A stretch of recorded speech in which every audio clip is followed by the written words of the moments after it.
Sports Entertainment is recorded live at twitch.tv/baldyandthebeast. Join us every Tuesday and Thursday at 9 p.m. Eastern Time and watch the matches right along with us. Brought we're live.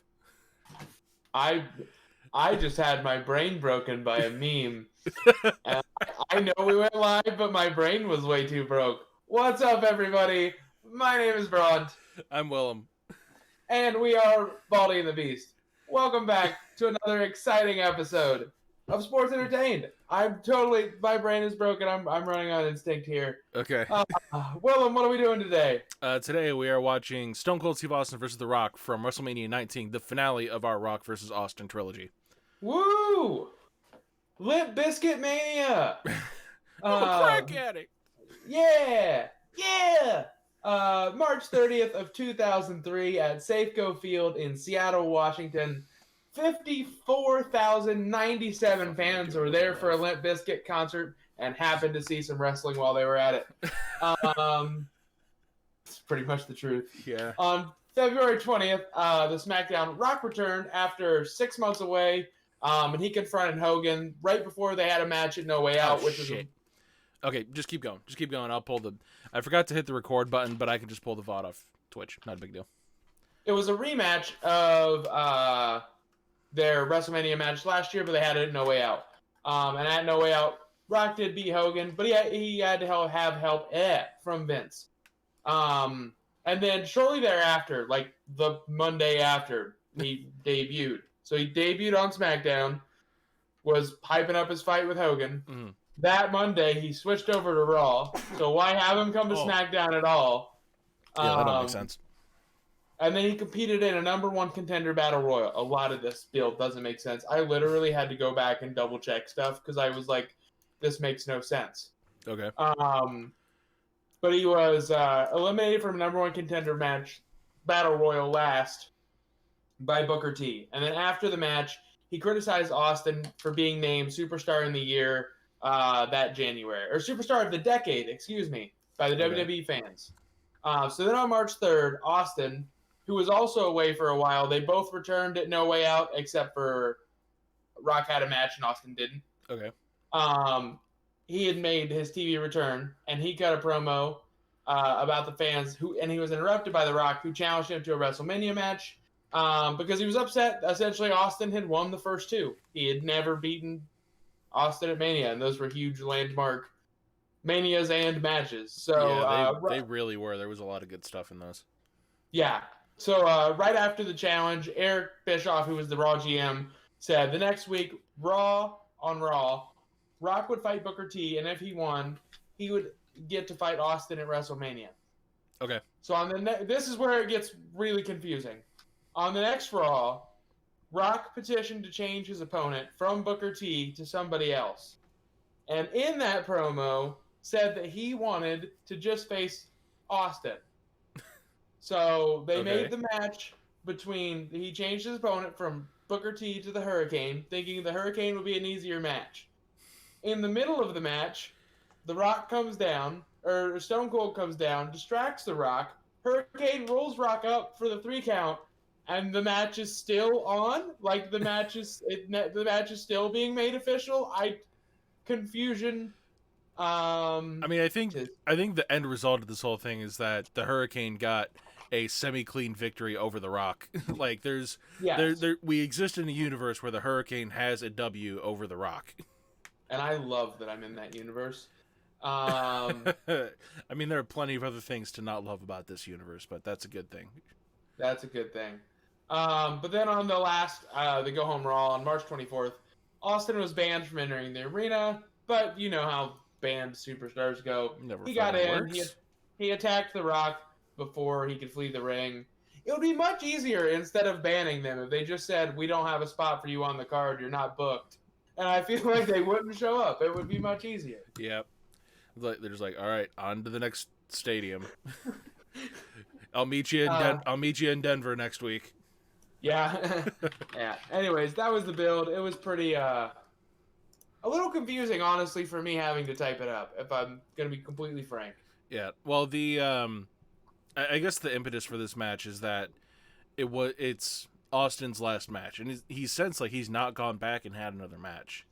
which is amazing. Like, he's stuck to that word. He's been around and done stuff every now and again. Like, after the year after this, he was Raw GM for a little bit. Yep. But he really stuck to that retirement. He didn't come back out.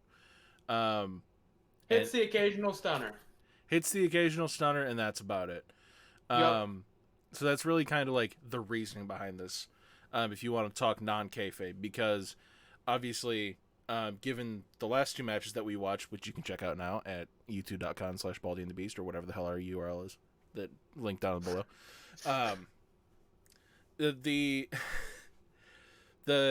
The reason that this match came about is because these two, they had such an iconic rivalry, and Austin wanted to go out on his back, and he wanted to have the right person to go out to.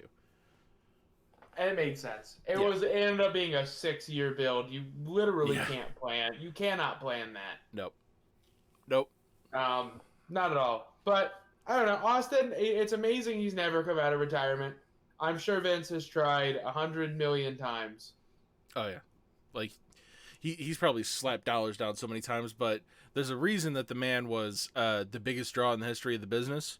And it kind of goes to show he made enough money where he didn't really need to come back. Not even that. He made a name. He's still doing reality TV. It feels like about every 4 years he gets a new reality TV show. Well, he did reality TV. He did some really crappy B action movies. Like he's got a fantastic podcast. Check out if you haven't already, Austin's podcast. Yeah. And like, he's got his own beer, obviously. Like, of all the things that you would relate to Stone Cold Steve Austin, of course the dude's got his own fucking beer. I've never tried it, which I'm a little disappointed by. I've never tried it either, but I'm also not a beer person, so that's understandable. Bront likes some beer. I know you do. Beer is good. So anyway, do you want to go ahead and run down the card? I feel like we've kind of jaw-jacked a little bit on the beginning of this one. We had to shake off all those technical difficulties I was having before the stream. Couldn't log into the network. My computer blue screened like 5 minutes before we were supposed to go on, and that's when I had the heart attack. Yeah, I know. So complete forewarning. If some weird shit goes on, like some weird shit's already gone on, I forgot to hit the record button. Bront's computer damn near blew up on him. Like we've had some stuff go down. So if this abruptly comes to an end, you all know why. There is precedent for that. But so we start off on Heat, which would now be the pre-show. We had Chief Morley, Val Venus, who was just banned from Twitter. Good fucking riddance. And Lance Storm, accompanied by the Dudley Boys, defeating Kane and RVD. Boo. I don't like it when RVD loses. He's awesome. Yeah. Next up, we had the singles match for the Cruiserweight Championship. Matt Hardy with Shannon Moore, his little MFer, defeating Rey Mysterio. Next up on the card, we have famous. It also, like, given this screenshot, it looks like this is probably the start of Rey's when he started doing superhero gimmicks, because he looks like he's dressed like Daredevil. Just based off this thumbnail. Let me go look at the thumbnail because I'm on the wiki. Didn't mean to derail your entire process. Wow, just derail my entire process, Willem. Way to go. Well, no, I'm just kidding. Since you're going to look at that thumbnail, I can go ahead and announce the next match. The next match coming up on the card was the Undertaker versus A-Train at Big Show, and this was the match that was supposed to be kind of the debut for Nathan Jones, and then they realized that he couldn't work. He was just a big guy that couldn't do a whole lot, and then they took him out backstage. Couldn't do anything. They took him out backstage, and then midway through the match, he lumbered his way down to the ring and hit A-Train with the big boot. Hit them both with the big boot, I think. And that was the end of it. Yeah, he didn't, and they had hyped him up so much. Really, if you're a freaking wrestling company, you should probably see if people could wrestle before you book them on your biggest show of the year to wrestle. I know, right? Like, the dude was just huge. Like, he was a giant man, but, like, I don't mean shit if you can't work. No. Look at the Great Khali. You can work around that, too. Yeah. Like, had they made this, if they had known he couldn't work, make it a fucking 6-man. Throw in somebody really, really good that can work. Well, this was also around the time where they were just kind of starting to recognize Undertaker's streak, because he didn't point it out, I don't think, until the year prior when he beat Ric Flair, because that's when he did he counted it out on his fingers. Yeah. So this is kind of where they really started to recognize it. But you have to, like, if you look at who he's facing, if they had not Big Show and A-Train, no offense to either of them, but they can't make him look good. Yeah. If you would take, I don't know, Eddie and Chavo from the next match and put them against Taker and Nathan Jones, Eddie and Chavo could have made fucking Nathan Jones look passable. Yeah. Probably. Yeah, probably. Maybe I'm giving them a lot of credit, but they deserve it. I feel like you're giving Nathan Jones more credit than he's worth. I don't. It's all on. I think Eddie and Chavo would have fucking sold like their lives depended on it. But enough with that Nathan Jones shaped rabbit hole. So like 7 feet long. We have Trish Stratus defeating Victoria, who was down at the ring with Steven, not Stevie. My mouth did not want to say Steven. Steven Richards. Steven Richards and Jazz. Next up, we have Team Angle, which is Charlie Haas and Shelton Benjamin, not Kurt Angle, defeating Chris Benoit and Rhino and Los Guerreros in a triple threat tag team match for the titles. That sounds great. Followed up by Shawn Michaels and Y2J, just in a regular singles match. Ends up being the longest match on the card. Yep. By about a minute and a half. It is kind of a precursor to another trilogy that we did to end off the year, which was Shawn Michaels versus Chris Jericho, which you can also check out on our YouTube page, link down below. It's very good. I enjoyed it, especially the first 2 matches. The endings are kind of mad, but that third match is chef's kiss. This was followed up by Racism, the match when Triple H said racist things to Booker T before, i.e., someone like you will never win this title. And then they kind of buried Booker T here. Are we really just gonna gloss over the glorious spot on the WWE Network timeline? Limp Bizkit performs "Crack Addict." I'm a crack addict. Doesn't JR like hype it up? My favorite new song, "Crack Addict" or something like that. I don't fucking know. I know that the announcer announced his WWE's favorite band. Oh, maybe that's it. Yeah. But yeah, that was questionable booking because Trips hit the. I am going to ignore that, by the way. It's not worth talking about. No. Triple H had a pedigree, and it took him literally 30 seconds to cover Booker, and Booker did not kick out. And it's like, especially equipped with the racism they did before, which would have been not remembered as poorly if Booker T had won like he should have. Right. The other guy was racist. Oh, that is so frustrating. Anyways, next up we have a battle of the octogenarians. Hulk Hogan versus Vince. And actually, what I remember as being a pretty decent match. Yeah, I don't remember it. Vince, I'm pretty sure there was an iconic shot where like Vince was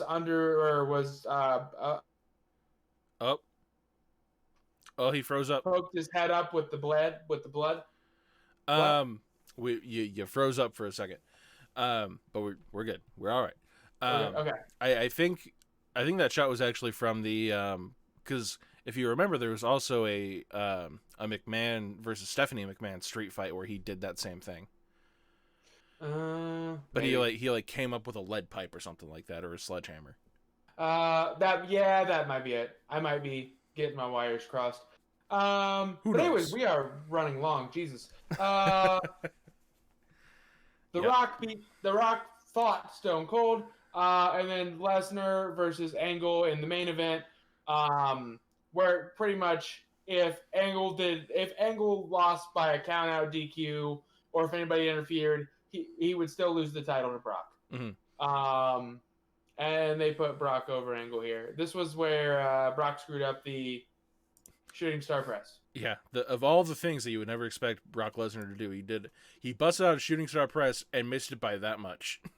But if he would have hit that, we would remember that moment for a completely different reason, because nobody would have guessed Brock could hit a shooting star. Yeah, but now all you remember it for is the fact that Brock botched up a shooting star press, gave himself a gigantic concussion, and still won the match. But he didn't break his neck, which he should have. He did not break his neck. He was damn close, though. Should have broken his neck. It was... If he wasn't just a muscle, just one congruent muscle, he would have broken his neck. Like, if you go and watch it, it looks less like a shooting star press and more like a shooting star headbutt. Yeah, to the mat. Yeah. Let's get into this match, Willem, because I was long-winded. Yeah, we've gone quite a long ways on this one, so we're just going to go ahead and get into the match. If you're looking for this on the network, it starts at 2 hours, 44 minutes, and 54 seconds. We're going to go ahead and count it down from 5, 4, 3, 2, 1, click. Rock going for another rock bottom. Is this the third and final one to put him away? Looking to the crowd. He's got to have it there. I think that's it. 1, 2, that's 3. It. That's it. The end of the match. A big, emphatic rock bottom. Not just the end of a match, the end of an era, the end of... The end of an era, the end of a feud, a rivalry, the end of Austin's career. Like, people want to call, the 80s the golden era. Right. But this was the era where you got gold. Like, they made so much money, these two, together, apart. They made Vince into what he is today. Yep. He was almost bankrupt in the mid-90s. Yep. Like, these two saved the company, may have saved the goddamn business. Yep. Well, NWO kicked that. Not the point. And as you can see if you're watching the match, as right after they count to the 3, Rock is still trying to be the Rock, but you can very much see him like trying to give Austin the thanks that he's due, because it's very much just like you can see it on his face, like he's trying to hold back the emotion that he's feeling right now. Like, everybody's emotional at the end of this. Austin's emotional, Rock's emotional. Like, this is... Hebner looks emotional. As we've said, this is the end of an era and the end of this trilogy. And I feel like it's kind of fitting the way that it went out, because I'm going to go ahead and pause this now. I feel like it's kind of fitting the way that it went out, because so if you watch the previous one, which is at WrestleMania 17, which again is live right now on YouTube, go ahead and check it out in the description down below. If you watch that, you notice that the finale, the finishing sequence of that match is Austin just waffling, just beating the shit out of Rock with chairs until he can't kick out anymore. The end of this match is just The Rock knowing that he can still get disqualified, that it's not a no DQ match, but just essentially finisher spamming the shit out of Austin until Austin can't kick out anymore. It's a very like mirrored finish, but very fitting for how the end of this match came about. Yeah. So, anyway, now that we're out of the match, let's go ahead and go into our hot tag line. What is your hot tag for this match? The obvious one, end of an era. Yeah. I don't think there's anything else you can really... There's not much else you can say, at least. Yeah, I'm gonna go with end of an era. Like, there's really not much, as you literally just said, there's not much more that encapsulates what this match is and what this trilogy is, other than that, because it starts off, both men are like at the start of their run, they're really like starting to gain steam.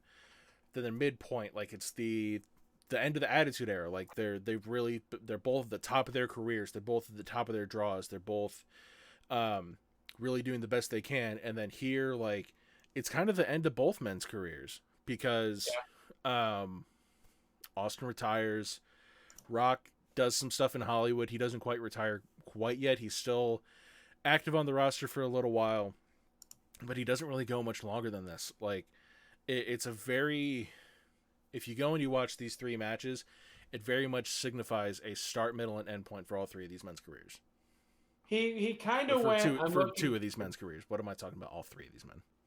I'm looking at it now. It looked like he was kind of a part-timer that worked, ended up having a match the next year with Mick Foley against Evolution, and that was it. He didn't do a whole lot in that time. Right, and then he took a big ass break until Mania 27 when he came back and he interfered in Miz Cena, and then that set up the following year's Mania. Like he went away for like 6 years and then came back and did 2 Manias, and he's, other than sparse like just set piece appearances, he's not really come back.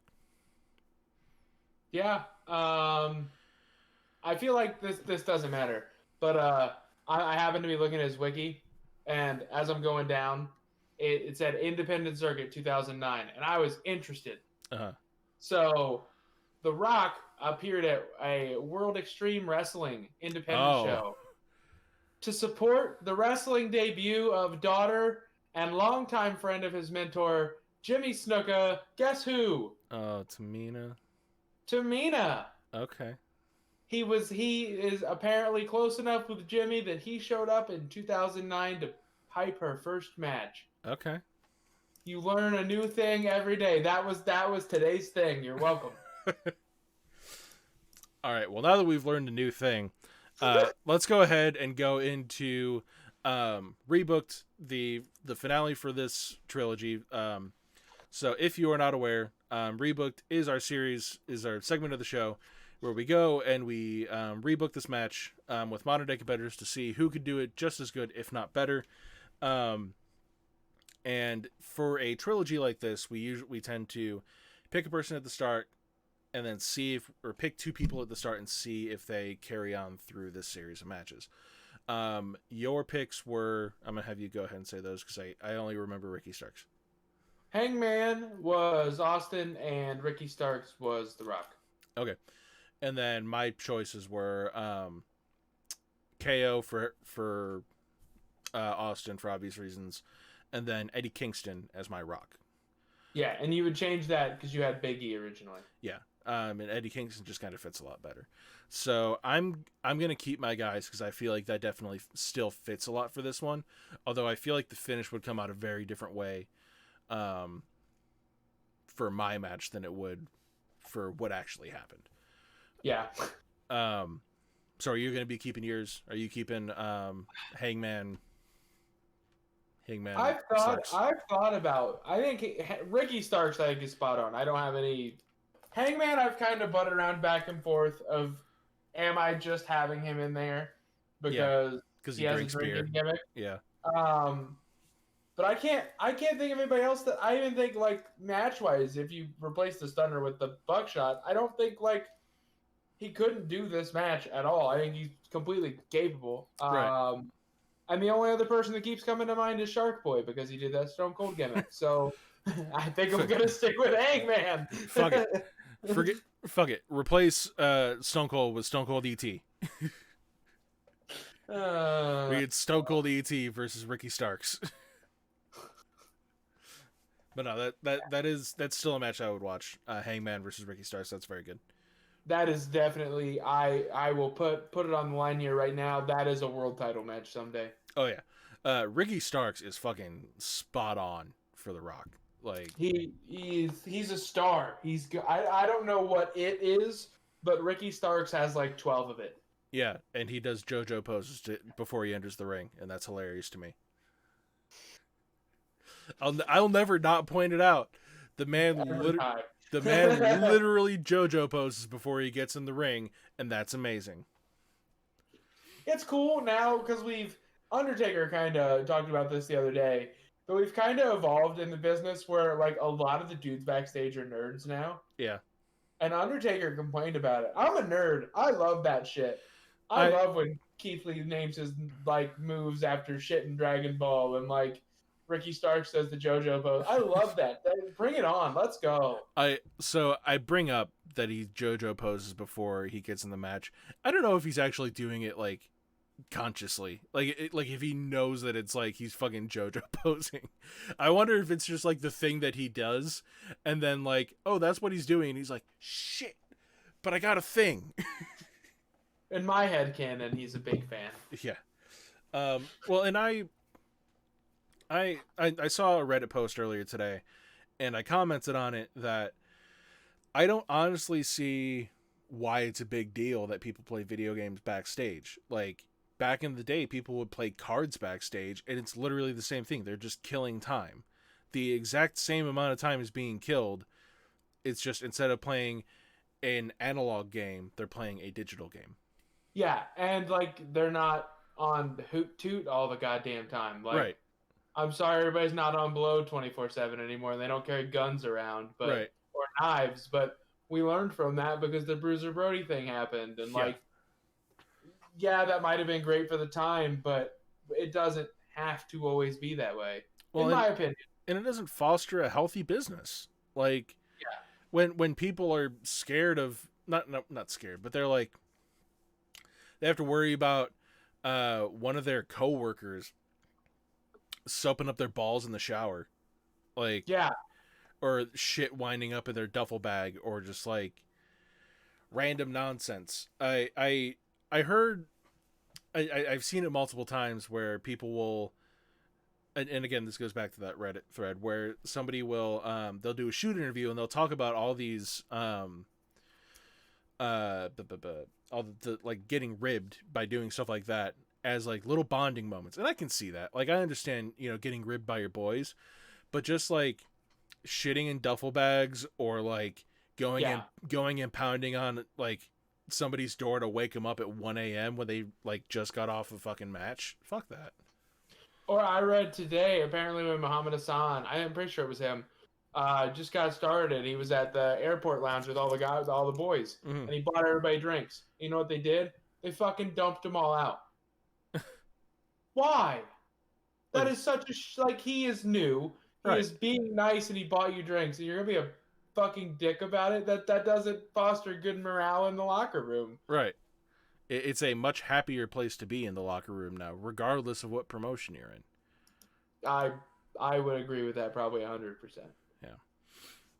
You don't have to deal with all of the all the people that are, half the fucking roster was tweaking out half the time. Right. All the bullshit, all the politics, all that stuff. Yeah. So yeah. Anyway, do you have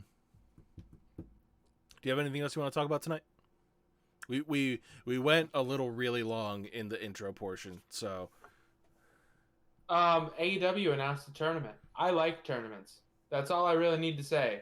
Well, it's a women's tournament, and apropos enough, it's going to be starting up when next week we're going to be starting recording for February, the entire month of February.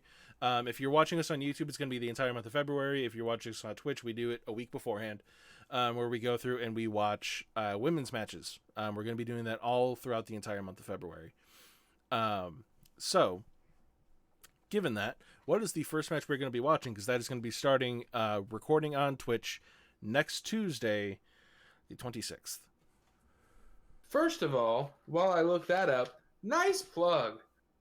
Second of all, it looks like we are going. Oh, go ahead. It literally just came to me. Like, I realized that, like, oh shit, that tournament corresponds so well with what we're doing. We are going to be starting off pretty hot with Sasha and Bayley in an Iron Woman match in NXT. It's a fucking banger. I'm very excited. Next month, we're not doing any, like, there's not going to be a trilogy. Right. Because with women's wrestling being taken seriously in a much less time frames, the trilogies are kind of, there's more good individual matches. So that's kind of what we're going to be focusing on. Well, and a lot of the trilogies are with, like, the same people. Like, like, there are a ton of, like, there's really just a lot of Charlotte in this, like, Charlotte Sasha, Charlotte Becky, like, there's just a ton of Charlotte hanging around in here. And I tried to get a good mix, but like you said, it's hard. There are those 5 really big women you would think it would be, and they have all the big matches that are given all the time. Yeah. So admittedly, a majority of this month, if not all of it, is going to be matches that are post Women's Revolution, mainly because that's when most of, if not most of the like the most well known good women's matches are. But I can't remember the schedule that Brown set up, so if there's a match from somewhere else or if there's a match from elsewhere, like we our schedule is not set in stone. Cards subject to change. Except for one match that I'm pretty goddamn determined to watch. Except for one match that he's pretty goddamn determined to watch. Yeah, and it may or may not be the Rumble because I may or may not fucking love Rumbles. Anyway, no, that's next week. I was gonna say we're gonna watch the Rumble, but that's not until next week, so don't worry. Do you want to? Let's do it. No, I'm kidding. I'm joking. We're gonna sit and we're gonna watch the Rumble a week in advance. we're gonna sit here and watch a blank screen for 4 hours. No, I think I have that planned for What you got? You want to do it next Thursday? What? Next Sunday is the Rumble. We can do the Women's Rumble next Thursday. That wasn't what I had it planned, but like you said a minute ago, card subject to change. It just kind of makes sense. Yeah. So next Tuesday we're going to be watching Bayley Sasha Iron Woman match from NXT, and then next Thursday, is it the first Women's Rumble? Yes. So next Thursday we're going to be watching the first Women's Rumble here on the channel.